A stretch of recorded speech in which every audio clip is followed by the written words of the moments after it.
and welcome to your Energy and Reactions podcast. So we're going to go through very basically what energy is. We're also going to look at how chemical bonds use energy. We're going to do heat of reaction calculations as well as some energy conversions. All right, so let's talk first about energy in reactions, and we're going to define energy as the capacity to do work. So anytime you have work that needs to be done, whether it's doing your homework, throwing a ball, getting up to go get some food, that's going to require energy in order to accomplish that. There are two types of energy. There's potential energy, which is stored energy. So think about a ball sitting on top of a hill or a water bottle on a desk. It's not moving. It has stored energy. Once you take that water bottle and smack it off your desk, you put it into motion. It now becomes kinetic energy. So your potential energy was converted into kinetic energy as soon as that object starts to move. Activation energy we're going to talk about when we talk about our energy diagrams more, but this is the minimum energy required for a reaction to take place. So let's just look at our energy diagram really quick. We have the energy of the reactants right here, and we have the energy of the products. So somehow in taking our reactants and forming products, we have increased energy. We had to put energy into it. So it has a higher energy of the products than the reactants. That is our delta H. Now notice, in order to get from the reactant state to the product state, it's going to require the input of energy. And we call this the activation energy. So this is the minimum amount of energy you have to put in order for us to go from this reactant to that particular product. The lower your activation energy, and on this diagram they're showing it as EA, either way is fine, activation energy. The lower it is, the faster your rate's going to happen because it requires less energy input to take those reactants, make them unstable, and convert them into products. If you have a higher activation energy, your reaction's going to happen slower because it's going to require the input of more energy to get over this transition state and to break the bonds of the reactants and reform the bonds of the product. So one thing we can do to speed up a reaction is we can add catalysts. And I'm going to use this red color to show what catalysts do. They lower the activation energy. So this increases the rate of reaction by requiring less energy input into that particular reaction for that to happen. All right, so energy is transpired by heat. So we're going to use the symbol delta H to describe our heat of reaction or enthalpy change. So when we talk about an enthalpy change, we're just talking about the energy that is absorbed or released in any reaction. So as you know, reactions can be either endothermic or exothermic. So if we have an endothermic reaction, endo means in and therm is heat. Heat is being absorbed or taken in. So we put that heat on the reactant side of our equation. So for example, if I am trying to split apart the diatomic elements, H2, I will separate or I will break that particular bond. To do that, it's going to require heat being absorbed. So I'm going to have to put my heat on the reactant side of the equation. Okay, when we have the heat on the reactant side of the equation, your delta H value is positive. So in this case, for this particular reaction that we've shown, your delta H value is a positive 104 kilocalories per mole. Okay, so we do have to put a plus and a minus when we talk about a delta H value because it matters. We need to know what side that you would put the heat on for the reactant, whether heat is being absorbed or if it is being released. All right, so exo means out, therm is heat, so heat is released. We put our heat on the product side of the equation. So if we were going to do the reverse of this reaction, we were going to bring together two hydrogen molecules to form the diatomic molecule H2. We would put our energy on the product side because energy is being released. And if we were to describe the energy that is being released, our delta H value is going to be a negative 104 kilocalories per mole. And that will become more important. Those numbers and those units will become a little more important later, but not quite yet. All right, so as we know, in a reaction, you're going to have to break some bonds of your reactants, and you're going to form other bonds with your products. And there's energy associated with the breaking and forming of bonds. So bond strength refers to how much energy does it take to break that bond. All right, when you break a bond, it's going to require an input of energy. So therefore, energy is absorbed. It's an endothermic process, and you have a positive delta H, or heat of reaction. In bond formation, say you're forming bonds in your product, it's going to release energy, so it would be considered exothermic, and you're going to have a negative delta H. When you start to get into, say, a more complex equation, say you have methane plus 2O2 forming carbon dioxide and water, okay, you are going to look at the summation of, okay, so the bonds in methane and the bonds in oxygen are going to have to break, and they are going to have to reform bonds in a different way. So you're going to have delta H values all over the place. And what you're going to wind up with is a delta H value for this reaction that is negative 213 kilocalories per mole. All right, so this is the overall delta H is going to be negative, which means this will cause a release of energy, and this is an endothermic reaction, and this is a combustion reaction. We know those are endothermic. They produce heat and light. We can see the energy.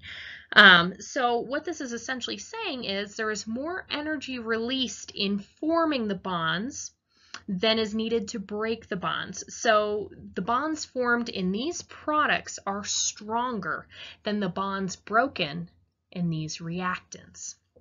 And so if we were to look at a positive delta H, we would say the opposite is true.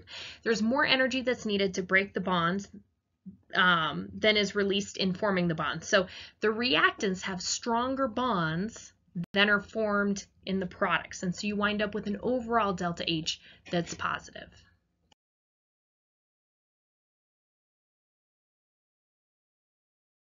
So let's talk about how to calculate your delta H value. You can actually use your heat of reaction as a conversion factor. So you'll first start by converting your substance to moles, and you'll use mole ratios for this. So of course you're going to need an equation that has neutral compounds and is balanced properly in order to get the correct mole ratios. So then you'll be given a delta H value that you can use to set up your conversion factor. So you will get a number that will represent your kilocalories of energy, and then the number of moles is going to come from your balanced equation. So let's take a look at this example. We're going to complete the following two questions, and this is in your guided practice notes, based on the following reaction. So we have C3H8 plus oxygen is going to form CO2 and H2O and heat. So I know it's going to be exothermic. So I know that I'm going to have a negative value for my delta H. When thinking about the delta H, only that value would be considered negative, and we don't actually use that in our problem. So let's take a look at this problem. The combustion of propane releases 531 kilocalories per mole. So I know that this is actually a negative number, but I'm not going to use that negative number in the problems that I work because I don't want to come up with a negative value. I just need to know in my head that that amount is being released rather than absorbed for this reaction to happen. So the question is, how many kilocalories of energy are released when 0.750 moles of propane is burned, and that's C3H8. Okay, so let's start with what we know. We know we have 0.750 moles of propane, C3H8. Now, we are going to use our delta H as a conversion factor. So I'm going to have the kilocalories of energy on top, and they gave this to me, 531 kilocalories per mole is my energy. To find what number goes in front of moles, I have to look at my balanced equation. So looking at propane, there is no number in front, so I assume this number is 1. Okay, so moles will cancel, leaving me with kilocalories. So now I can figure out how many kilocalories of energy are released if I start with this specific amount of propane, which is really cool. Doing my calculation, 0.750 times 531 divided by 1 is going to give me 398 kilocalories of energy. All right, so now let's look at O2. So we're going to figure out how many kilocalories of energy is released when 1 mole of O2 reacts with propane. So for this problem, we are going to start with our 1.00 moles of O2. Now, this delta H value works for anything in the problem because they're all part of the same reaction. They're all going to have the same delta H. You don't look at them as an individual, how many calories does this give or whatever. You're using the same conversion factor. So my conversion factor is 531 kilocalories per mole. But again, to find this number of moles, I'm going to have to go to the balanced equation. Looking up here, I have 5 in the coefficient spot. So I need to put a 5 down here for my moles of O2. Okay, again, we're using mole ratios because I want to know if I have 5 moles of O2, how much energy is that contributing based on starting with 1 mole of O2. So O2 moles are going to cancel and you're going to be left with kilocalories, which is great because that's what the question asked me for. So 1 times 531 divided by 5, rounded to 3 sig figs, gives you 106 kilocalories. All right, so let's talk about how heat is a form of energy and how we measure it. We can measure heat in both calories and joules. I would say if you're a chemist, you probably stick to joules more than calories, but being as we're in the health sciences, we do focus a little more on calories.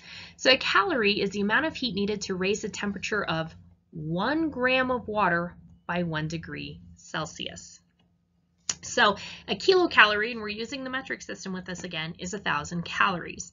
Now, do not confuse this with food calories. We'll just do a quick side note. Food calories, 1,000 chemistry calories are equivalent to 1 food calorie, and we use a capital C for that. So when you say that something has 15 calories in it, it actually has 15,000 calories in it. All right, so a kilojoule is equivalent to 1,000 joules, and those are usually most of the conversions that you're going to use is from the standard base unit of calories or joules converting to kilocalories or kilojoules, because usually you come up with a pretty big number and it's easier to report in kilos. The other conversion you're going to see, and you might want to commit to memory, and the more you practice, the more likely this is just going to happen on its own, is that 1 calorie is equivalent to 4.184 joules, and that's a conversion factor, so you wouldn't use that in terms of determining your sig figs for a problem. All right, on the top half of this, we are going to work a calorie conversion or an energy conversion problem, and then I'm going to give you one to work on. These are coming out of your guided practice if you have that and can follow along. So riding a bicycle at 12 to 13 miles per hour uses 563. Notice that they're using the capital C. Those are food calories in an hour. Convert this to chemistry calories, for lack of a better word. And then also convert that to kilocalories. So let's start with calories. We're going to start with 563 capital C calories. And I know that 1 food calorie is equal to 1,000 lowercase c calories. So 1 calorie is equivalent to 1,000 lowercase c calories. So all I got to do is multiply across the top, divide by the bottom, and I come up with 563,000 calories. Okay, so the next one is to convert to kilocalories. So I am going to have to start with this number that I found. Otherwise, I'm going to have to do a 2-step conversion. So, I mean, if it'd be really simple to do a 2-step conversion, you'd convert capital C calories to lowercase c calories like we just did, and then you'd add another section onto your conversion factor. But let's make it easy on ourselves. 563,000 lowercase c calories we'd like to convert to kilocalories. So I know that you have 1,000 calories in 1 kilocalorie. So So 563,000 times 1 divided by 1,000 is going to give us 563 kilocalories per hour. Oh, I forgot to put per hour on here because we know we're burning this per hour, or you could say 563 kilocalories are burned in an hour. So notice that the food calories are equivalent to kilocalories, so that might help you in doing some quicker conversions. All right, so here's your on your own problems. You can go ahead and pause me and work those in your practice packet, and we'll come back to these in class.